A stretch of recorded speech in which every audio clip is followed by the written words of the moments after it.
কোনো মিডিয়া আছে যেগুলো মূলধারা সাংবাদিকতা করে না, কখনো কখনো ইউটিউব সাংবাদিকতা, ফেসবুক সাংবাদিকতা করে।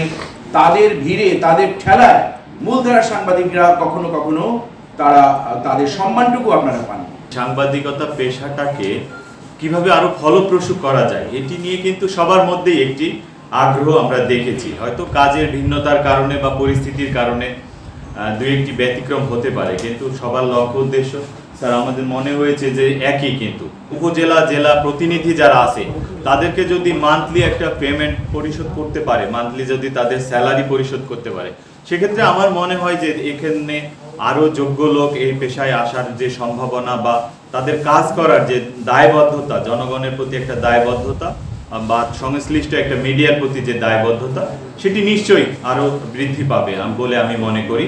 কোনো মিডিয়া আছে যেগুলো মূলধারা সাংবাদিকতা করে না, কখনো কখনো ইউটিউব সাংবাদিকতা, ফেসবুক সাংবাদিকতা করে। তাদের ভিড়ে, তাদের ঠেলায় মূলধারা সাংবাদিকরা কখনো কখনো তারা তাদের সম্মানটুকু আপনারা পান। আপনি দেখবেন যে কেউ যখন একটা ইউটিউবে লাইভ করতে যায়, লাইভ করে গিয়ে কোনো কারো কাছে যায়, তিনিও তার চেহারা দেখানোর জন্য ব্যস্ত হয়ে যান, তাকেই মর্যাদা দিয়ে হয়তো পাশের চেয়ারে বসান। আর আপনারা এত বছর যাবত যে কাজ করছেন, আপনাদের মূল্যায়নটা সেই অনেক কর্তৃপক্ষের কাছেও আপনারা পান। একমাত্র ওয়ালটন এসি দিচ্ছে 1 বছরের রিপ্লেসমেন্ট গ্যারান্টি এবং কম্প্রেসারের 10 বছরের গ্যারান্টি।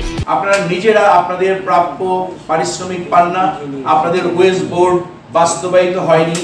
এখানে যারা কাজ করছেন, আপনাদের এই সংবাদ সংগ্রহের জন্য পরিশ্রমটুকু সেটা কিন্তু আপনাদের মিডিয়া হাউসগুলো দেয় না। উপরন্তু আপনাদেরকে একটা বিজ্ঞাপনের কমিশন এজেন্ট বানিয়ে দিয়েছে মিডিয়াগুলো।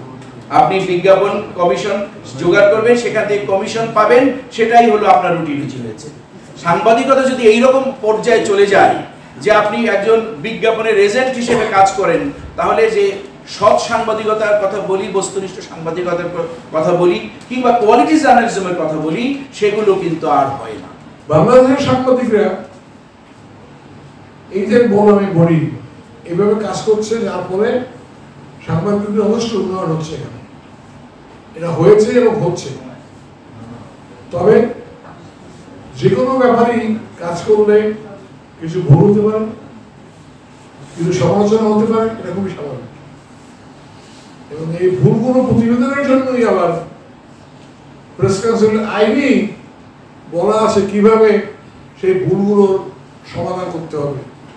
কোনো সাংবাদিক যদি কোনো ব্যক্তিকে অন্যায়ভাবে পত্রপত্রিকা দেখে, তারা অপমান করে, তাহলে তার বিচারের জায়গা প্রেস কাউন্সিলই আছে। জেলা প্রতিনিধি 21 টেলিভিশন